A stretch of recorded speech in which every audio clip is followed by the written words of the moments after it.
안녕하세요. 여러분, 기쁨이에요. 제 첫 영상을 무려 11명이나 봐주셨습니다. 이 수많은 영상들이 쏟아지는 유튜브에서 내 영상을 11명이라도 봐주니까 진짜 너무 기뻐요. 그러니까 언젠가 제 영상이 다른 분들께 뭐 정보성이나 위로가 되길 바라며 오늘도 영상을 시작합니다. 감사합니다. 오늘의 주제는 저의 첫 중환자실 입원과 그리고 정신병원 폐쇄병동에 입원하게 되는 과정입니다. 짜잔! 일기장이 3개가 있는데 제가 입원했을 당시에 일기를 하루 종일 썼어요. 지금은 기억을 잘 안 나지만 꼼꼼하게 기록한 덕분에 오랜만에 몇 년 전 일기를 정독하고 왔어요. 그래서 감회가 새롭네요. 제 과거에 나는 이런 생각과 걱정을 가지고 살았구나 싶고 힘든 상황에 열심히 기록한 제가 대견스러워요. 자, 그렇게 조증이 오고 나서 아주 열심히 살고 있던 저에게 우울샷파 시기가 오기 시작합니다. 우울함이 시작되고 전에 말씀드렸다시피 조증에서 우울증으로 내려오면 정말 타격이 커요. 그래서 이 시기에 저는 다녔던 병원에 가서 의사 선생님한테 저는 일도 그만둘 거고 사귀던 연인이랑도 헤어질 거고 난 죽을 거다 라는 말을 하게 됩니다. 그런데 그냥 의사 선생님께서는 다음 진료 때 볼 수 있었으면 좋겠다 라는 말과 함께 저는 약을 처방받고 병원에서 나오게 돼요. 근데 그 이후 전 연인과의 마찰이 있었는데 그냥 흔한 그런 거였어요. 그냥 저는 그 남자친구를 만나고 싶었는데 그 친구는 자신의 친구를 만나고 싶어 했어요.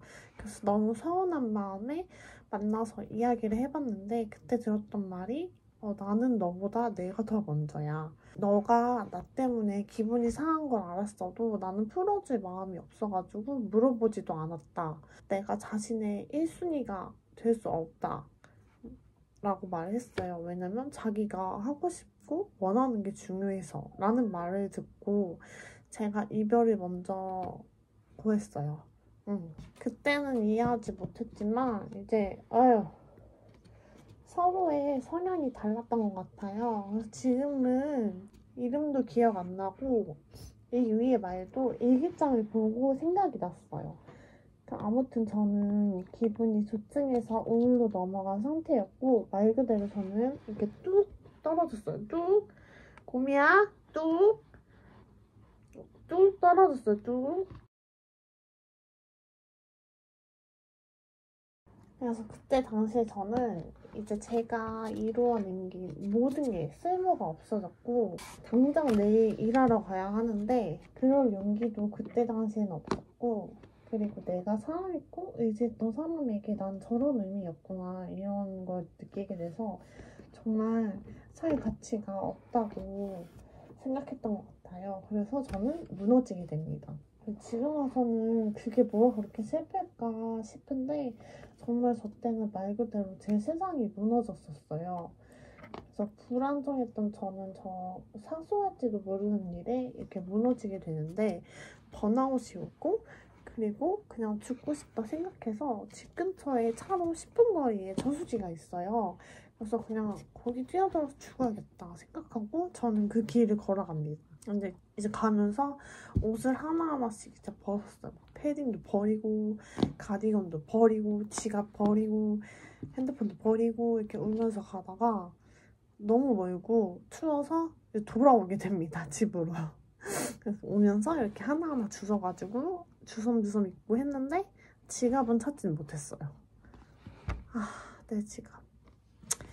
아무튼 그렇게 집에 온 저는 이제 유서를 쓰게 되는데 당시에 다음날에 바로 출근이었어가지고 점장님 연락처하고 못 간다는 말을 꼭 전해달라고 죄송하다고 쓴 유서를 남기고 이제 집에 있던 정신과 약물을 다 먹게 되고 이제 잠들게 되었어요. 한 약 120알 정도? 근데 일어나 보니까 진짜 속이 말이 아닌 거예요. 머리도 너무 아프고 그래서 이제 자는 동생을 깨워서 제가 응급실에 가게 됩니다. 진짜 속은 울렁거려 죽겠는데 택시는 안 잡히지 막 미치겠는 거예요. 그러다가 우여곡절 끝에 택시를 잡아가지고 이제 응급실을 가게 했는데 응급실 들어가기 전에 막 토하고 이제 접수를 하는데 약을 왜 이렇게 먹었냐 해가지고 이제 희미한 의식 중에서 죽고 싶어서 먹었어요 라고 말한 걸로 기억을 해요. 근데 저 같은 경우에는 복용 후에 좀 시간이 지난 터라 위세척은 하지 않았고요.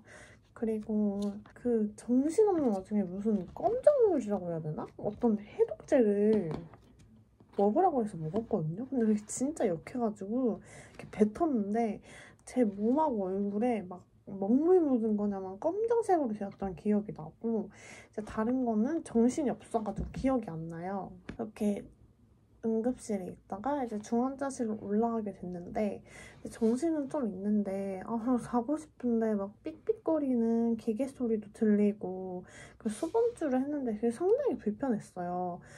당장 이제 어떻게 살아가나 걱정도 되고 후회도 되고 왜 죽지 않았지? 이러고 원망스럽기도 했어요. 근데 그때 남은 기억 중 하나는 그냥 후회되고 다시는 그러지 말자였습니다. 여러분 절대 따라하시면 안 되고 약 먹는다고 죽는 거 절대 아닙니다. 그런데 과다 복용 시에 이제 간에 무리되는 약들이 있어요. 이거 하나라도 잘못 먹으면 간이 망가질 수 있고 후유증도 있을 수 있어요. 진짜 절대 따라하지 마시고 죽지 마세요. 이 영상은 여러분한테 죽을 방법을 알려드리는 영상이 아니라 절대 하지 말라고 말씀드리는 영상이에요. 알겠죠? 약속. 그리고 다음날에 이제 중환자실에서 일반 병동으로 옮기고 혈액중앙내과 선생님이 주치의가 되셨어요. 그래서 검사 결과 후에 문제가 없어가지고 퇴원은 하되 이제 정신과 진료를 잡아주셨어요. 근데 제가 간 병원은 정신과 입원 병동이 없어가지고 다른 병원으로 가서 입원해 주시는 거를 그분은 추천을 해주셨고 저도 이렇게 인지를 하고 퇴원을 하게 됩니다. 그리고 이제 퇴원을 하고 서울에 있는 대학병원을 알아보고 이제 그쪽에 정신병동에 입원을 하자 이렇게 결정을 하게 돼요. 이제 원하는 병원 홈페이지에 들어가면 예약할 수 있고요. 전화로도 가능하거든요. 그리고 먼저 예약을 잡고 이제 기존에 다녔던 병원에 가서 상황을 말한 후에 진료 서문서하고 진료 기록서를 받았고 이때는 약물 과다 복용 후라서 약은 먹지 않고 단약을 하고 지냈었어요. 애도 그만두기도 했고 어떻게 지냈는지 기억이 잘 안 나요. 잠을 못 잤다라는 정도? 그리고 제가 자기 입원을 마음먹은 이유가 두 가지가 있는데 첫 번째는 제 정확한 병명을 진단받자였고 두 번째는 나한테 맞는 약을 찾아오자. 이 두 가지로 저는 병원 입원을 결정을 했거든요. 이제 먼저 초진을 하러 가서 이제 제가 선택한 주치의분 진료 과목이 우울증, 불면증이었어요. 조울증을 다루시는 분들도 계시지만 제가 조울증 진단을 받은 것도 아니었고 그분들은 되게 예약이 아주 좀 더 오래 걸려가지고 최대한 짧고 저랑 관련이 있는 쪽으로 저는 결정을 했고요. 이제 초진을 보러 가서 혈압하고 키, 몸무게를 재고 우울증 간이 선별 검사와 불면증 그리고 주간 졸리움 평가 척도 범불안장애 검사 후에 이제 주치의 선생님을 만나서 상담을 받게 됐어요. 이제 저는 자의 입원 의사도 있지만 단시간에 자해와 자살 시도가 위험해 보여서 선생님도 입원을 권유한다고 하셨고 근데 주의할 점은 이제 자의 입원이라서 의사가 판단해서 상태가 안 좋아도 환자인 제가 퇴원한다고 하면은 잡지를 못한다고 하셨고 그리고 치료를 받다가 이제 맞는 약을 바로 찾아지지도 않고 입원을 해도 다 낫고 그런 건 아니라고 현실적으로 잘 설명을 해주셨어요. 그래서 저도 이 입원으로 다 나을 거라는 생각은 안 하고 일단 맞는 약만 찾고 싶다고 했고 선생님은 절대 금주 주의를 주셨고 이제 임시로 약물을 처방받고 이제 입원 날짜를 기다리기로 합니다. 저는 입원을 서울 아산병원으로 했는데요. 여기서 진짜 신세계를 맛봐요. 뭐냐면 서울 아산병원이 이제 약국 집들이랑 다 거리가 좀 있어요. 그리고 대중교통도 잘 돼 있지 않고 그래가지고 약국에서 이제 병원에서 약국까지 이제 차로 픽업을 해주고 약을 받은 후에도 병원이나 근처역 아니면 잠실역, 멀게는 동서울 터미널까지 데려다 주세요. 너무 편합니다. 잠실역에 이제 내린 후에 핫트릭스 가가지고 일기장도 사고 편지지도 사고 그리고 입원했을 때 공부할 문제집도 사고 그리고 충동적으로 제가 제일 좋아하는 롯데월드를 동생이랑 같이 갔어요. 근데 이렇게 오후에 가가지고 매직 패스를 사려고 하는데 5회권은 다 팔려서 10회권을 플렉스를 하고 거기에서 아주 재밌게 놀았습니다. 거기서 하나 에피소드가 있는데 제가 그 롯데월드 가기 전에 한 달 전인가 갔었거든요. 그래가지고 그때 코로나가 심할 때였는데 동생한테 으스대면서 이거 마스크 날아가는 사람들 많다 이러면서 마스크 줄을 꼬아가지고 한번 이렇게 하고서 하면은 안 날아갈 거야 이랬는데 웬걸 나 마스크가 날아간 거예요. 그래서 마스크도 새로 사고 동생이 마스크 사올 때까지 막 입이랑 코 이렇게 손으로 이렇게 가리고서 군중속에 외로이 서 있던 게 기억이 납니다.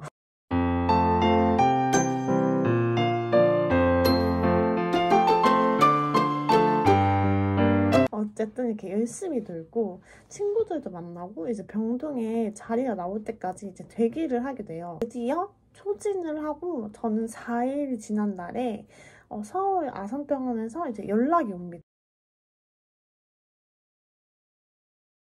가면서 준비했던 거는 이제 저는 동생과 찍은 사진, 엄마랑 동생이랑 찍은 사진, 그리고 고양이들이랑 강아지 사진을 동네 사진관에서 인화해서 챙겼고 바로 그때 당장 짐을 챙겨가지고 당장 서울로 가야 돼요.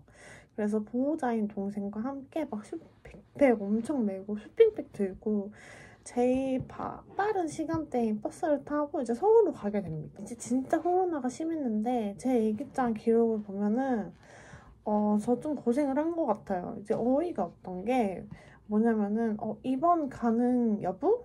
당일날 알려줄게. 일단 와. 너 왔니? 이러면 PCR 검사를 하고 6시간에서 8시간 음성 결과 나올 때까지 대기를 해야 돼요. 근데 이 병원 원내에서 대기를 해야 돼요. 그리고 병원 밖에 나가면은 검사가 무료예요. 다시 받아야 돼요. 그래서 이제 PCR 검사하고 병원 원내에 있는 지하 카페에서 음료 먹고 푸드코트에서 밥 먹고 그 지하 마트에서 막 샴푸랑 린스랑 바디워시를 샀어요. 아니, 가져가면 너무 무거워가지고. 근데 거기에 제가 쓰는 샴푸도 없고 생리대도 없고 간식도 마음에 안 들어가지고 제가 일기장에 불평을 좀 써놨더라고요. 그래서 좀 시간이 있었으면은 근처 마트라도 가가지고 샀을 텐데 미리 준비하면 더 좋을 것 같아요. 그렇게 막 이번 수속을 먼저 해놓고 PCR 검사 기다리면서 동생이랑 막 떠들고 그랬었는데 동생이 이제 집에 가야 되니까 막차가 10시 30분이었거든요. 차를 타야 돼가지고 9시 30분에 이제 떠났고 근데 제가 그 사이에 이제 편의점을 갔다 왔는데 편지를 써놨더라고요. 그런 애가 아닌데 너무 감동 먹어가지고 그때 편지를 보면서 울었던 기억이 나요. 그럼 혼자 짐과 함께 덩그러니 이제 남아가지고 기다리다가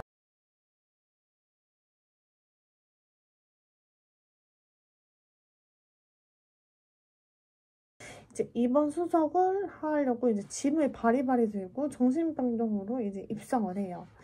이제 가자마자 이제 코로나 문진표 작성을 하고 이제 그때 야간 당직 선생님이랑 잠깐의 면담을 하고 그래 입원복으로 환복을 하고 간호사 선생님이 질문을 해요. 막 흡연을 하는지, 술은 얼마나 먹는지, 입원한 경험 여부가 있는지, 현재 증상은 어떤지, 수면 패턴, 병력 같은 걸 그런 거에 이제 답을 하고 이제 키와 몸무게, 혈압도 이제 대망의 짐 검사 시간이 왔어요.